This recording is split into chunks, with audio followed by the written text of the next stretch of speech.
बॉलीवुड की ड्रग्स मंडली पर लगातार खुलासे हो रहे हैं। कई बॉलीवुड सितारों की बिजनेस मैनेजर रही जया साहा ने एनसीबी की पूछताछ में कई बड़े नाम लिए हैं। जया साहा ने कबूल किया है कि एक्टर श्रद्धा कपूर के लिए उसने सीबीडी ऑयल का इंतजाम किया था।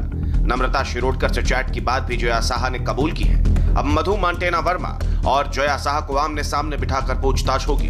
एनसीबी सूत्रों के मुताबिक मधु मंटेना और जया की 22 जून की चैट एजेंसी के पास है, जिसमें मधु मंटेना जया साहा से वीड की मांग कर रहे हैं। बॉलीवुड के ड्रग्स केस में अब तक 7 हीरोइंस फंस चुकी हैं। रिया चक्रवर्ती से शुरू हुआ ड्रग्स लिंक अब श्रद्धा कपूर, नम्रता शिरोडकर, सारा अली खान, रकुलप्रीत सिंह, दीपिका पादुकोण से होता हुआ दिया मिर्जा तक पहुंच गया है।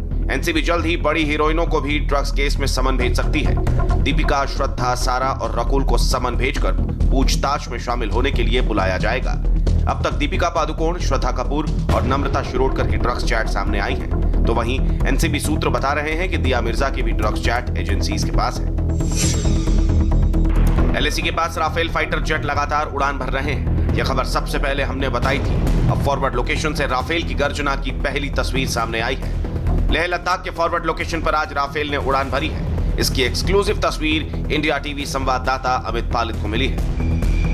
तो आप देख सकते हैं कि किस तरह से यहाँ पर एयर कॉम्बैट ड्रिल चल रहे हैं और एक बार फिर से भारतीय वायुसेना का एक और फाइटर आसमान को चीरता हुआ आगे बढ़ता जा रहा है।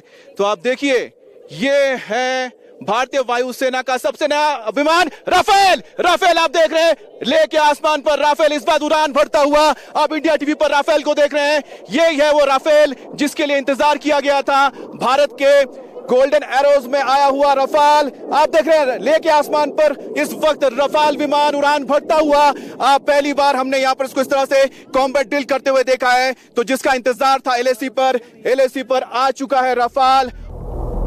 आज सिर्फ राफेल नहीं उड़ान नहीं भरी, फॉरवर्ड लोकेशन पर सुबह से सुखोई भी उड़ान भर रहे हैं। राफेल और सुखोई की ये डेडली जोड़ी चीन की धड़कनें बढ़ा रही है। तो लद्दाख के आसमान में Su-30 की ये उड़ान आप देख रहे हैं। लगातार आज 2 Su-30 लद्दाख के आसमान में कॉम्बैट ड्रिल कर रहे हैं और देखिए किस तरह से आया ये Su-30 एयरक्राफ्ट। टचडाउन नहीं करते हुए, यानी कि आता है, टचडाउन नहीं किया, लेकिन ऊपर से ही जो एयर स्ट्रिप है उसके ऊपर से गुजर गया ऊपर की तरफ और ये आसमान को चीरते हुए आगे जा रहा है। बिहार के चुनाव से ठीक पहले डीजीपी की पोस्ट से वीआरएस लेने पर गुप्तेश्वर पांडे ने आज सफाई दी। गुप्तेश्वर पांडे ने कहा कि सुशांत केस में उन्होंने बिहार के बेटे के लिए लड़ाई लड़ी है। गुप्तेश्वर पांडे ने यह भी कहा कि चुनाव के दौरान लोग उनकी निष्पक्षता पर सवाल उठाते, इसीलिए उन्होंने रिटायरमेंट ले लिया। मैं नहीं चाहता था कि चुनाव के समय में किसी विवाद में पड़ूं।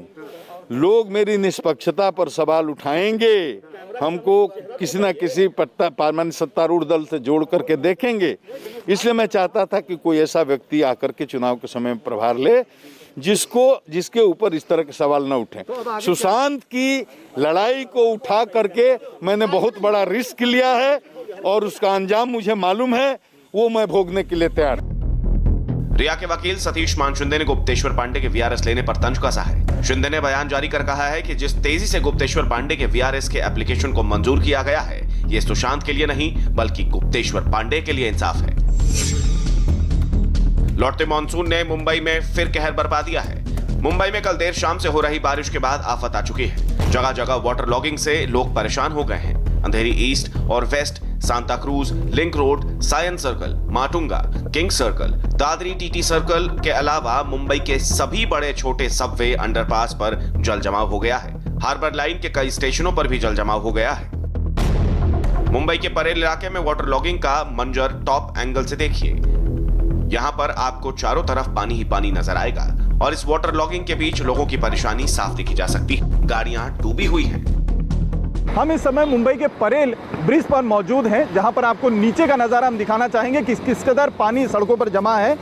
आप देखें, जहां तक आपकी नज़र जाएगी, कैमरा जहां तक विजुअल ले रहा है, हर जगह सिर्फ पानी ही पानी जमा है। सड़कों पे अच्छा खासा 1.5 से 2 फीट तक पानी जमा हो गया है। जिस टेम्पो बंद पड़ी हुई है, टैक्सियां जो खड़ी हैं उनमें पानी घुस चुका है। पूरी तरीके से जलमग्न इस समय एल्फिंस्टन का ये जो रोड इलाका है परेल ब्रिज के नीचे वाला, सिर्फ पानी ही पानी नजर आ रहा है। मुंबई में बारिश के बीच एक हैरान करने वाली तस्वीर देखिए। किंग सर्कल इलाके में पानी इतना बरसा कि सड़क पर पानी ही पानी नजर आने लगा। इस बीच शॉर्ट सर्किट की वजह से आग लग गई और पानी के बीच धुएं के साथ फव्वारा उठने लगा। लगातार बारिश के बाद हालात इतने खराब हो गए हैं कि मुंबई में लोकल ट्रेन की सर्विस प्रभावित हो गई है। सायन रेलवे स्टेशन के ट्रैक पर पानी जमा है। लोगों को काफी समय तक लोकल ट्रेन के इंतजार में प्लेटफॉर्म पर ही खड़ा रहना पड़ा।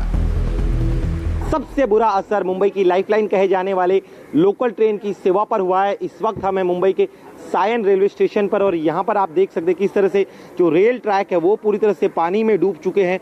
इस जलभराव की वजह से पूरा जो मध्य रेलवे है वो पूरी तरह से ठप हो चुका है। कई जगहों पर, कई रेलवे स्टेशन पर इसी तरह से आप जो है ट्रैक पर पानी देख सकते हैं और जब तक ये ट्रैक पर पानी कम नहीं होता तब तक रेल सेवा शुरू नहीं होगी। और इसका असर ये हुआ कि रोजाना हजारों की संख्या में जो जरूरी सेवाओं में काम करने वाले कर्मचारी है वो इसी तरह से लोकल ट्रेन में सफर करके अपने मंजिल तक पहुंचते हैं। लेकिन आज देखिए किस तरह से रेल सेवा बंद होने की वजह से यहाँ पर लोग जो है काफी ज्यादा परेशान है।